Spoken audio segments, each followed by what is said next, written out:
Welcome, everybody. Welcome back to Popcorn Therapy. I am Julie Peters. I'm your host. I am a therapist and a tarot reader and a writer. And actually, all three of those things are going to come into what I want to talk about today. So, K-pop demon hunters. Okay, it's a Saturday morning.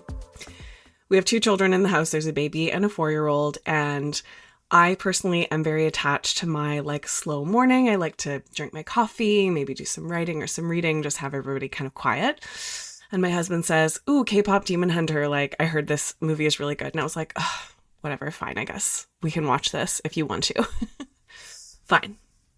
Cut to, it's been, a week since then. And this movie is on every single day. My 4-year-old is obsessed with it, to be honest. I'm obsessed with it. My husband is obsessed with it. I think even the baby is obsessed with it. It might just be my algorithm, but I feel like the internet is also obsessed with it. The music is so good.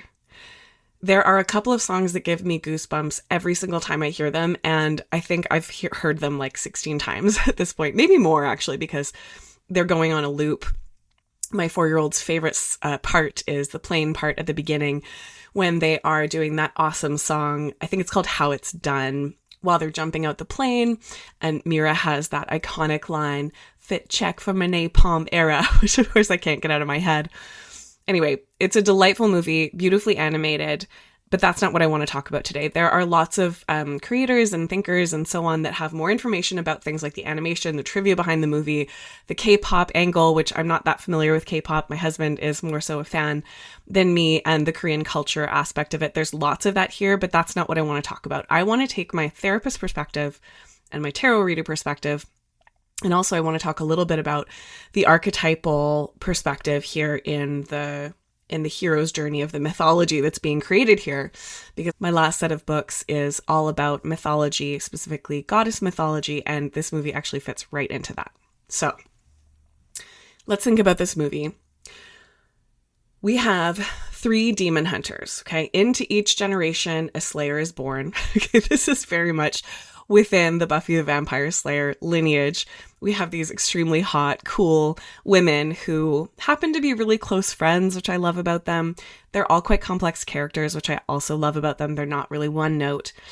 And they've been born into this lineage where there's a trio of singers before them who their work is to A, sing to create the Hanmoon, which is the barrier between the human world and the demon world, and B, battle those demons when they break through that barrier, okay? So this has been happening for centuries, and our girls, Zoe, Mira, and Rumi, are just the latest iteration of these demon hunters, okay?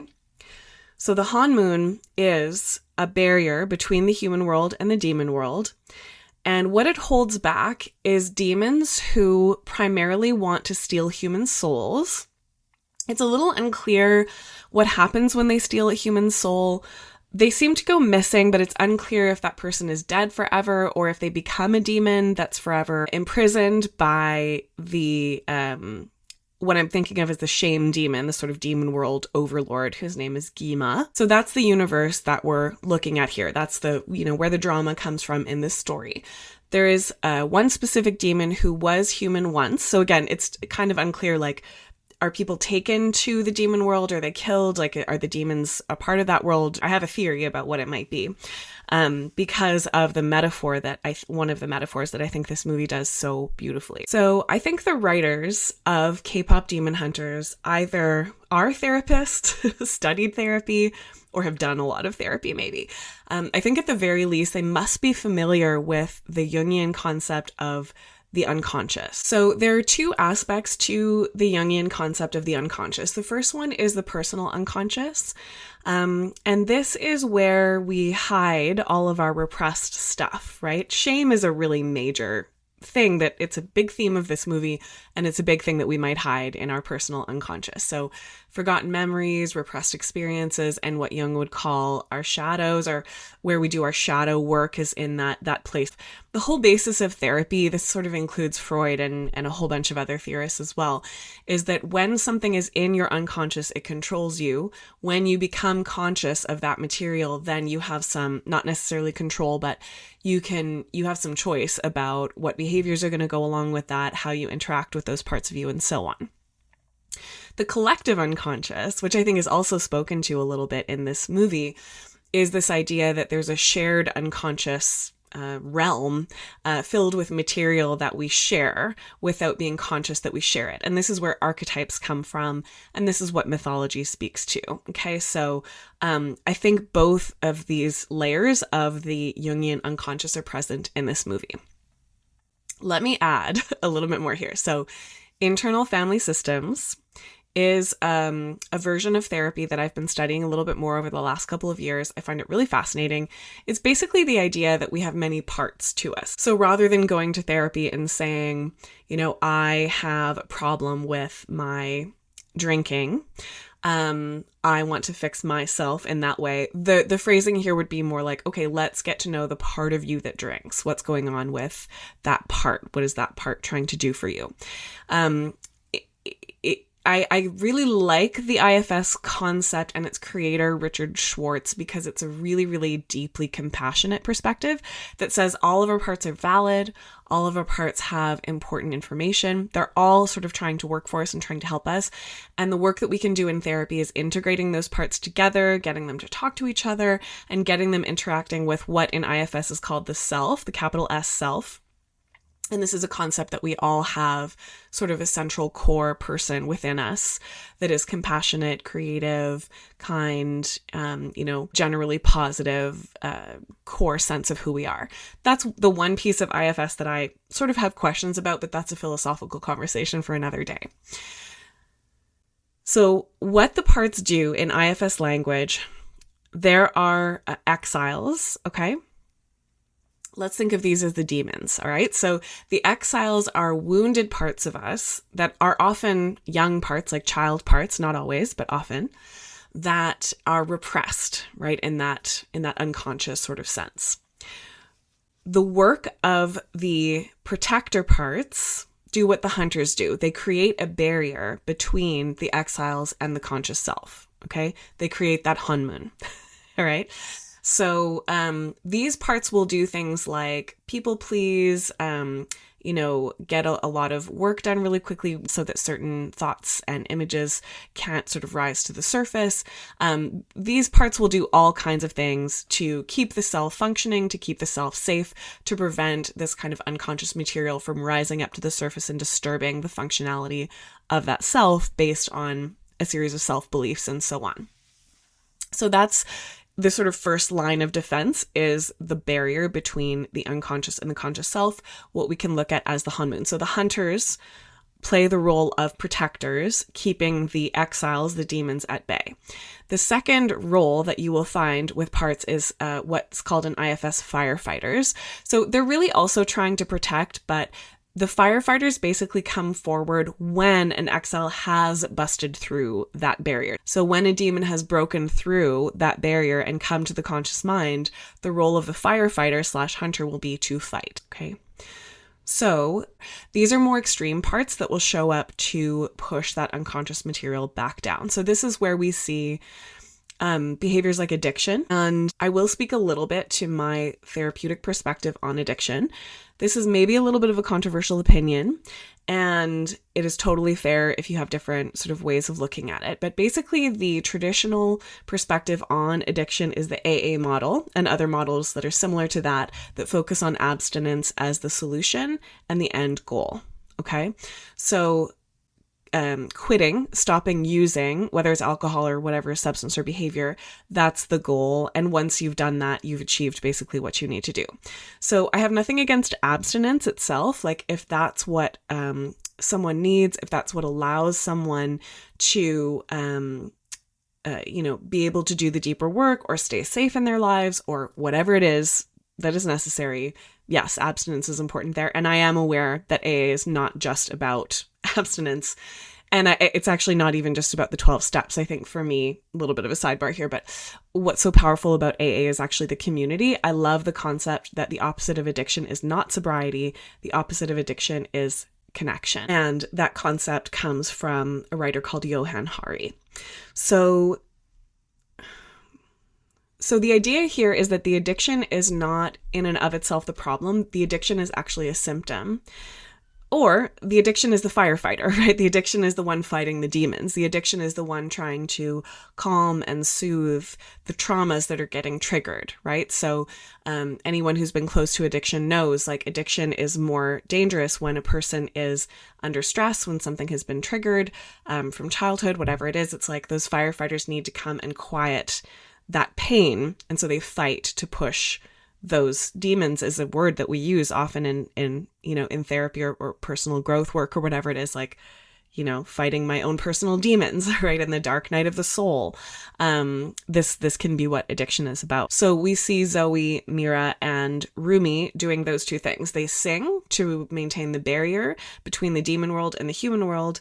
And when and if those demons, those exiles, make their way through the honeymoon, they get their swords out, they get their weapons out, and they fight these demons to push them back into that realm of the unconscious. So there are a lot of really beautiful moments. I think that this movie explores these themes to the point that I expected a different ending than what actually there was in this movie. So in the context of this movie, they make it actually pretty explicit that Gima is, I've been thinking of him in my head as a shame demon. I'm not sure that they use that word, but it is very clear that he uses shame to control his subjects, which I suspect are these demons who were once human beings who were like pulled into the demon realm through their shame. Okay.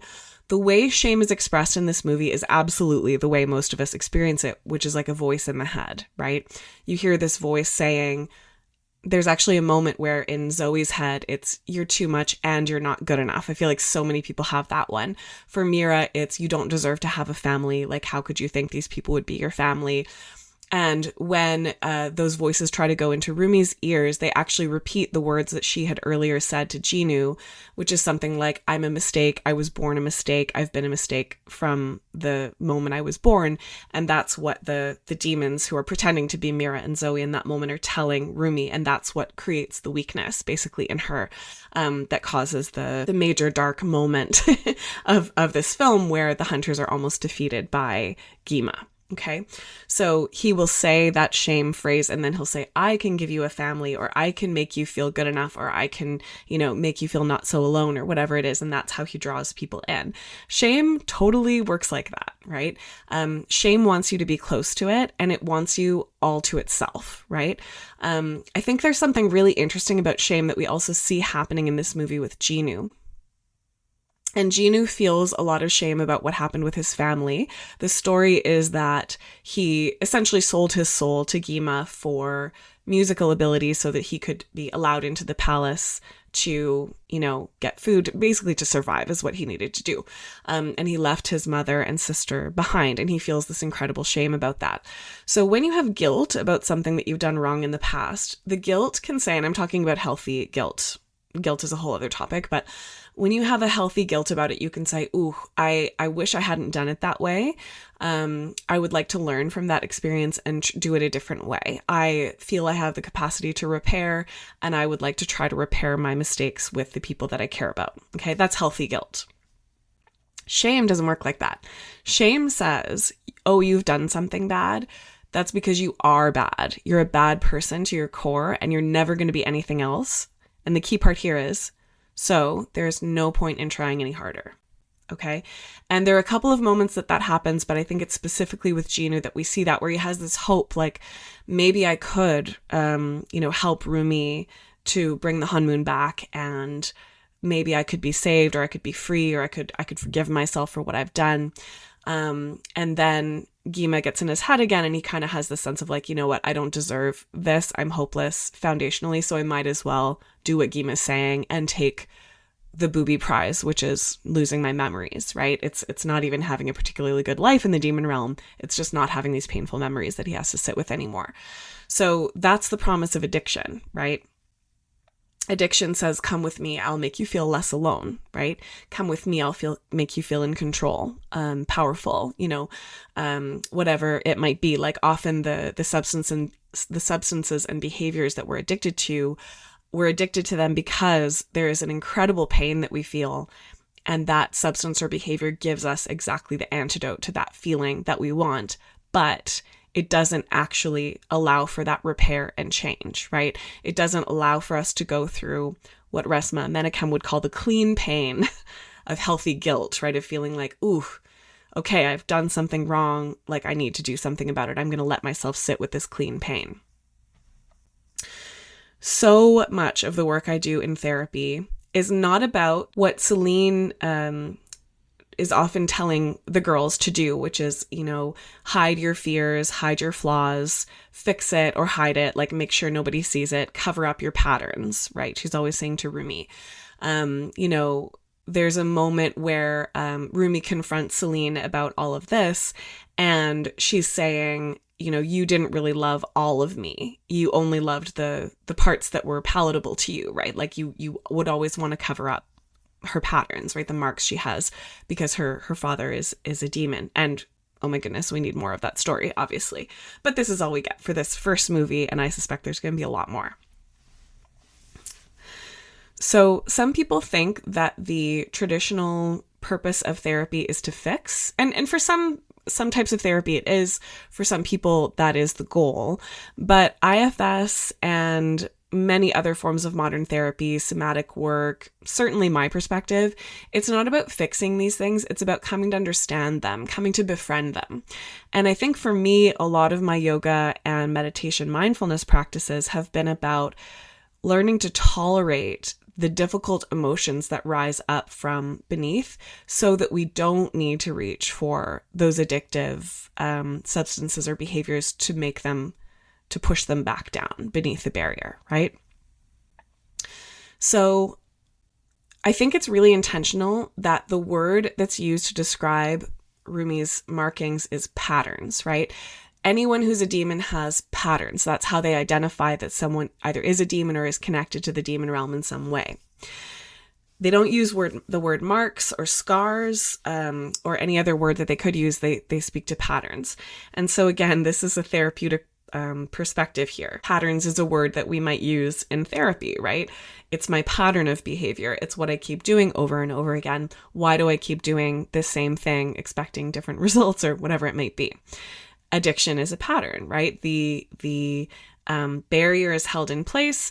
The exile threatens to rise up from the barrier. The firefighters come in, put out the fire, and everything goes back to the way it was before, right? It's a cycle. It's a pattern. In this movie, I think there is a pattern that needs to be healed differently from how it's healed by the end of this movie.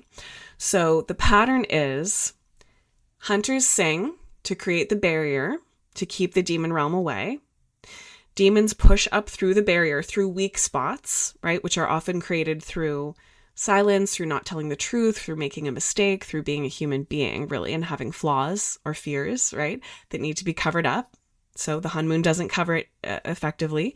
The demons rise up, the hunters fight the demons, they push the demons back down, and the cycle recurs again, right?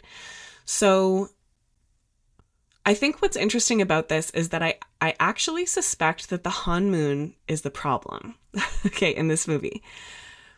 I think the way this movie ended that way because this is only the first in a series of movies. I think later we're going to find out that actually, I suspect, the demons and the hunters have a symbiotic relationship.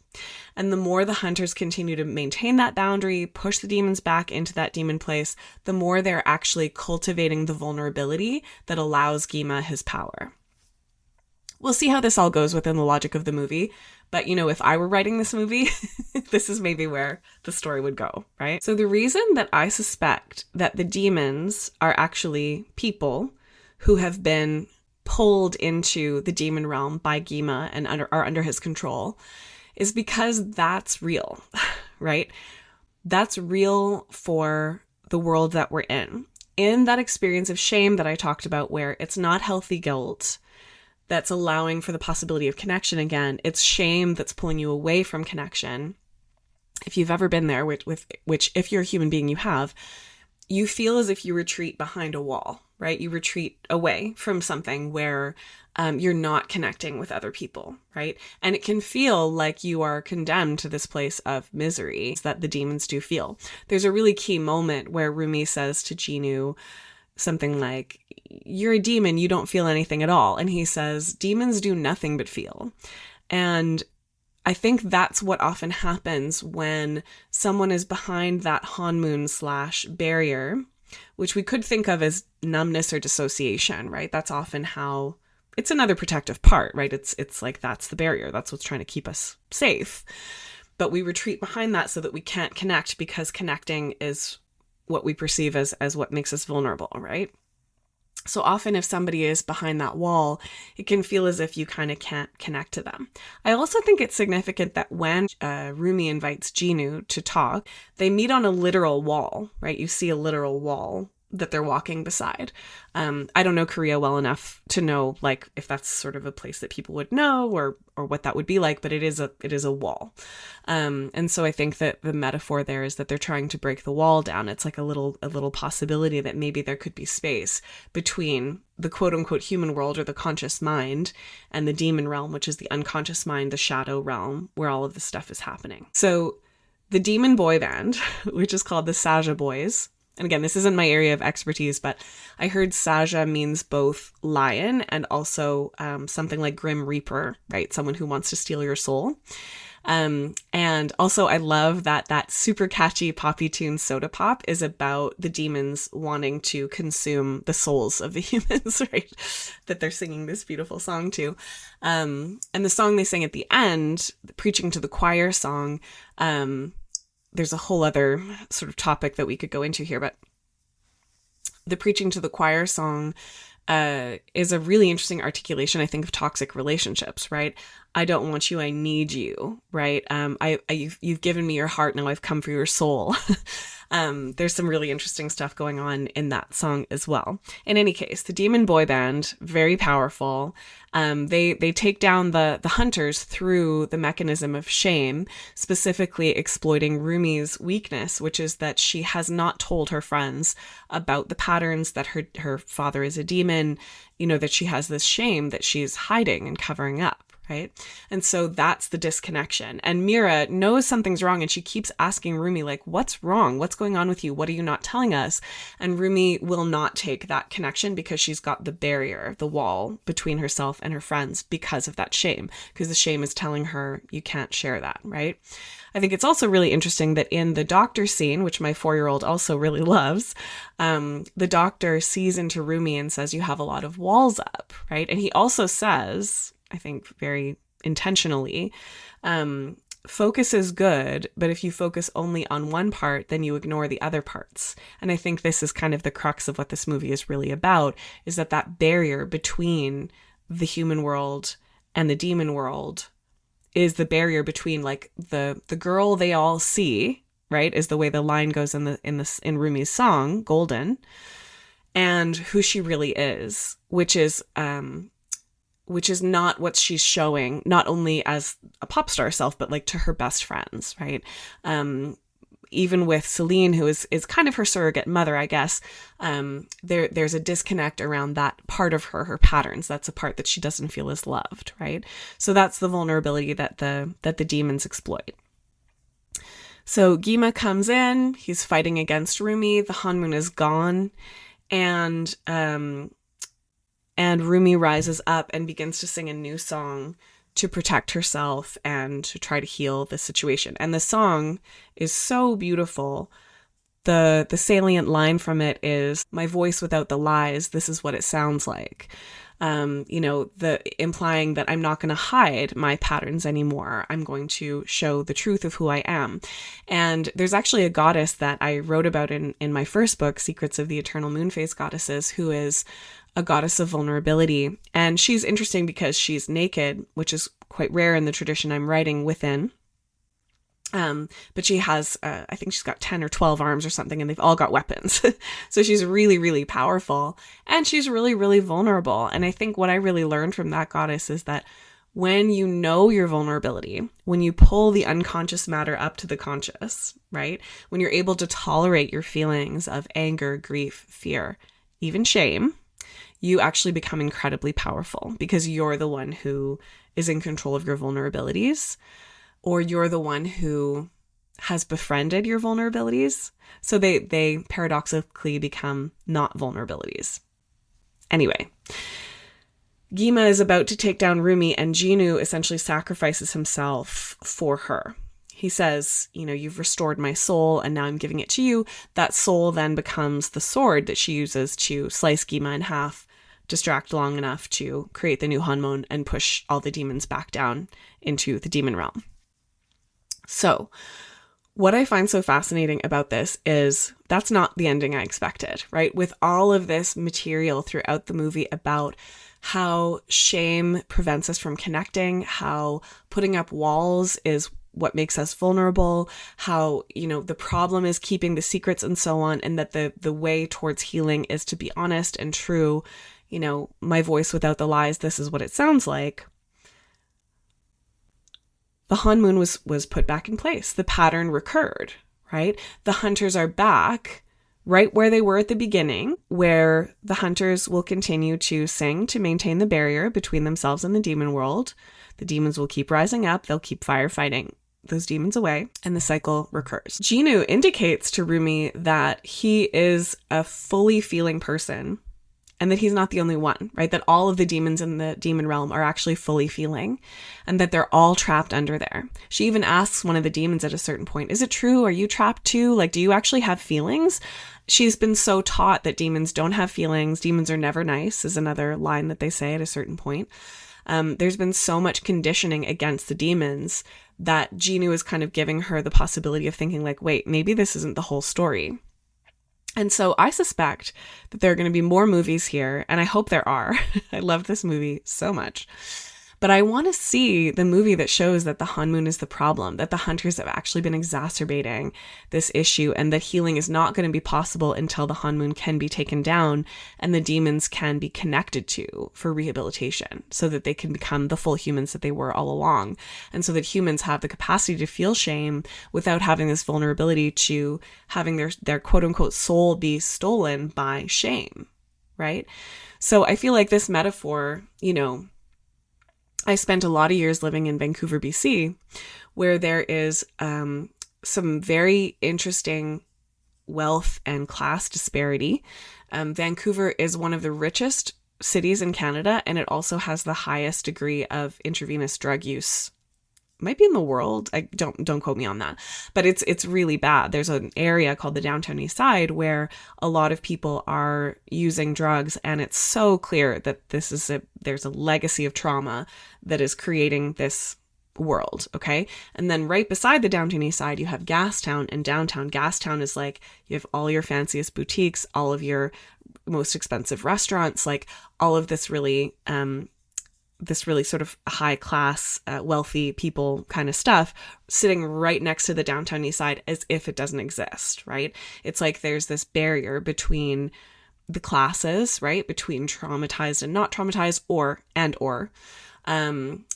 those with resources, those without. Like, there are lots of different ways of looking at that. I think you can also see this from a cultural perspective, something like racism, something like, the Indigenous history in Canada, the reservation system, like these literal barriers that we put around people. And then we teach, that these aren't people, they're demons, right? There's a lot of different words that you might have heard in these narratives around, the people that aren't really people. So it's okay to ignore them. It's okay to hurt them. It's okay to sort of brush them under the rug.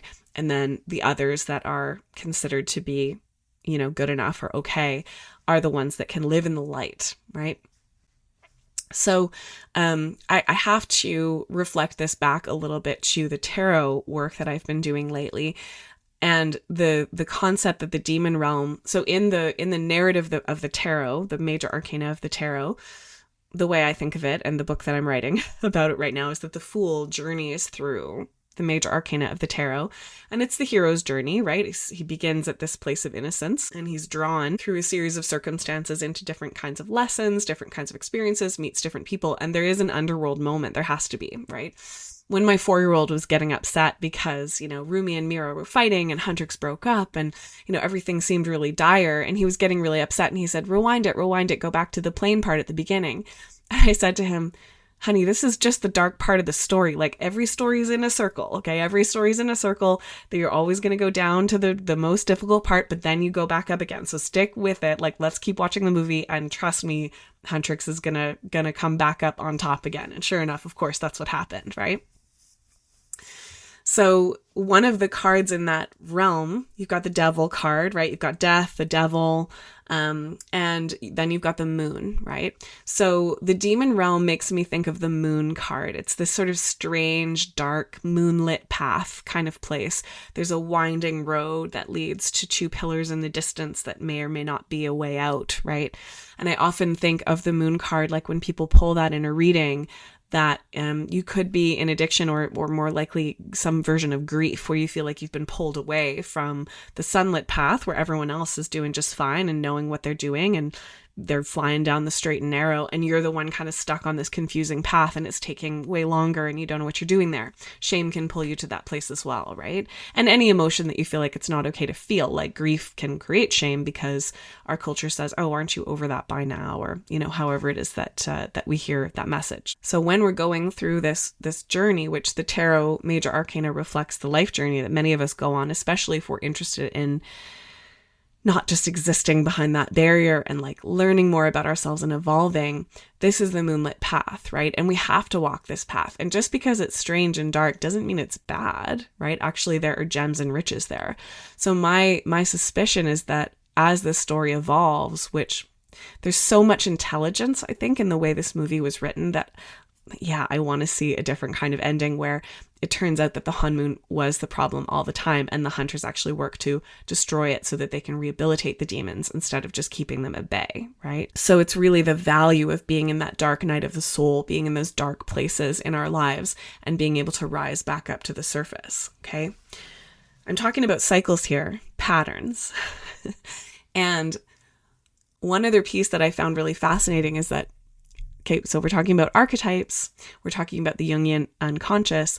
I've also been writing books about goddess stories from all over the world. And what's been so interesting to discover about many of these goddess stories is that you often have a goddess who is all powerful, except she's usually not powerful over death. Okay, so Inanna, ancient Mesopotamian goddess, she travels to the underworld, that dark night of the soul and so on. And she thinks she can take it over, but she can't. And she actually dies down there, which creates winter in the above world. She eventually survives. She rises back up to the above world, but winter's there to stay. Like she doesn't, things don't go exactly back to the way that they were before. If you think of Persephone and Demeter, it's the same sort of story where Persephone is abducted to the underworld. Again, Hades is underworld. And eventually she does come back up to the above world, but at the cost of winter, right? That's seasonal cycle of life, death, and rebirth that has always been associated with the goddess in the past. Even the Christian Christ mythology is that Christ has to go to the underworld. He has to die, in order to save sinners and so on, right? In order to be the Christ, essentially to be the God that he is, he has to die and then is resurrected. He's reborn, and he's not reborn to like hang out with his friends and keep teaching and doing the same thing. Like he's sort of reborn in a spiritual way, leaving the goddess figure, which in my conception is Mary Magdalene and Mother Mary, to grieve, right, this God that they've lost forever. That Christ story fits into a long lineage of goddess stories where the goddess has lost her love to the underworld. And with Inanna, it was her husband Dumuzi has to go into the underworld in her place for a while. With Isis and Osiris, that's another story where the god is killed and he ends up living in the underworld forever. He becomes sort of the god of the underworld, but he can't stay in the above world with his love Isis.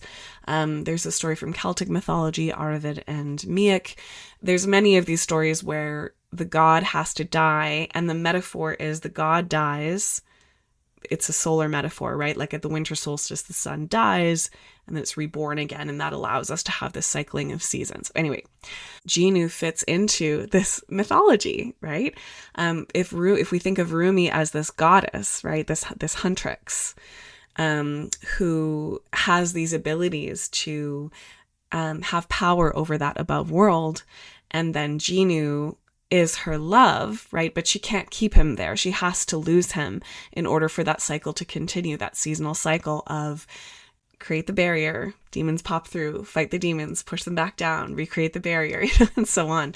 And so maybe this cycle is a problem, right? Maybe the cycle itself needs to stop, which is why I wonder if in future movies we're going to see some interesting stuff about how maybe Celine is not as good as she seems, right? Maybe the Hanmoon is not so good as it seems. Maybe Gima wasn't as powerful as he seemed, but was just a shame demon taking advantage of people. Maybe all those demons are actually people that could be brought back to life again, in a different way, and so on. So I feel like I could talk about K-pop Demon Hunters for a long time, and every time I watch it, I see a new detail that I think is really interesting. I absolutely loved this movie, and I can't wait to see what else comes out of this universe. I really want to see more of this thoughtful kind of exploration of storytelling and mythology and archetypes. And oh my God, the music, I cannot get enough. So let me know what you think. Again, I'm sure there's a whole host of cultural stuff that I'm not even aware of from the Korean perspective that some of you might know more about. So please feel free to comment and let me know what you think. I loved this movie. I hope that you loved it as much as I did. And I cannot wait to see more from the Demon Hunters world. So I hope you enjoyed just those thoughts about K-pop Demon Hunters from me, Julie Peters. If you want to learn more about me and what I do, you can go to juliepeters.ca and see all of my offerings. I have a brand new book out, which is called Maiden, Warrior, Mother, Crone, where I explore some of these goddess mythologies from all over the world and how they connect to each other and those archetypes. And if you would like to leave me a tip, that is much appreciated. This podcast is very much a labor of love. It's just me doing my thing, recording, editing, all of that, as I'm sure you can tell. And if you want to leave me a tip of $50 or more, I will send you a little recording of a mini tarot reading just for you. So the linked tip is juliepeters.ca/tipme. And be in touch, subscribe, all of those things. I have so many ideas for podcasts to come, so stay tuned, and we will catch up next time.